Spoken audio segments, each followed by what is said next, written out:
In today's reading from Paul's letter to the church in Corinth, the apostle writes to a very complacent congregation. They are smug, self-satisfied. They consider themselves rich beyond measure in spiritual gifts. Yet Paul knows that in reality they are a divided and quarrelsome congregation with little real love in their lives. He urges them to take an honest look at themselves. What is their purpose, and are they achieving it? He challenges them with the story of the Exodus from Egypt. Like the Corinthians, those first Israelites were called by God. They too enjoyed a type of baptism when they passed through the waters of the Red Sea. Just as the Corinthians were nourished by the Eucharist, so too their ancestors have been fed by the bread of heaven, the manna given in the desert. He writes, "Our ancestors all passed through the sea, and all were baptized into Moses, and all ate the same spiritual food." However, despite such a good start, the Israelites went astray, and so incurred disaster. As one translation has it, their corpses were scattered over the desert. Paul warns those self-satisfied Corinthians. These things occurred as an example for us, and cautions not to rest on their laurels. If you think you are standing, watch out that you do not fall. Today's gospel also cautions against complacency, but also warns against smugly assuming that other people's misfortunes are really their own fault. Jesus and his companions stand at the outskirts of Jerusalem, where they hear the latest gossip. Have you heard what happened in the temple? Oh, dreadful. You know what these Romans are like? The speaker lowers his voice. Walls have ears. Nothing but bloodthirsty thugs. Pilate's the worst of them. Okay, so there are a few hotheads worshipping in the temple.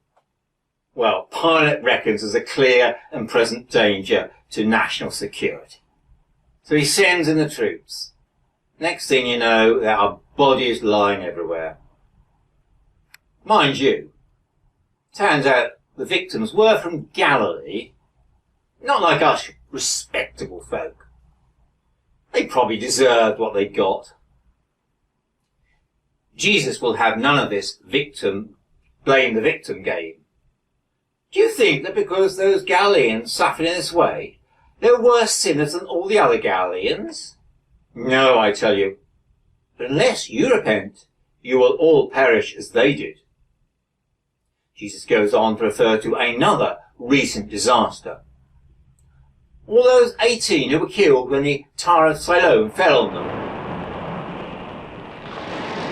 Do you think that they were worse offenders than all the others living in Jerusalem? No, I tell you, unless you repent, you will all perish just as they did. Jesus opposes those who would blame the victims for their suffering. Nonetheless, he warns that at a national level, actions have consequences. If politicians make selfish and wrong decisions, they will bring down catastrophe on their people. Jesus drives home the point with his tale of the fig tree, a well-known symbol for Israel.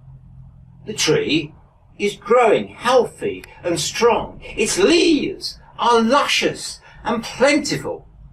So naturally, the owner expects to find figs. But no, the tree has no fruit. This happens not once, but for 3 years running. Eventually, the owner decides literally to cut his costs by taking an axe to the tree. The gardener, however, is more patient. Let's give it one more go. Let me dig round and enrich the soil, and we'll see what happens. As Jesus approaches Jerusalem, he is warning the city that they are drinking in the last chance saloon. His arrival represents one last chance to respond to God's kingdom.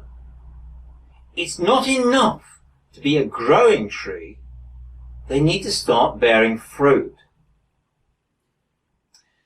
Religious leaders can also make bad decisions, especially if they forget the true purpose of the church.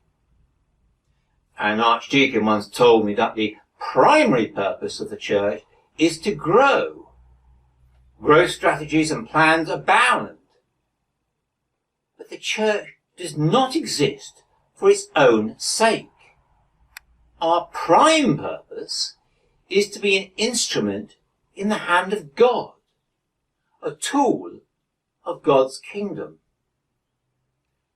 The purpose of a hammer is not to make more hammers, but to make a table or something useful. In the same way, the purpose of the church is not first and foremost to make more Christians, but to do God's will. The owner doesn't condemn the fig tree for not growing, he condemns it for not bearing fruit. Of course, the paradox is that when we bear fruit, we do grow. Growth is not wrong, it's usually a good thing. The problem is, we get the order the wrong way round. If our only aim is to grow, chances are we won't bear fruit. If our aim is to bear fruit, chances are we will grow. We too, like the fig tree, may be living on borrowed time. If so, let's pray that God's enriching fertilizer may be active in our lives, not so that we may grow, but so that we may produce the fruit of the Spirit: love and joy and peace. Amen.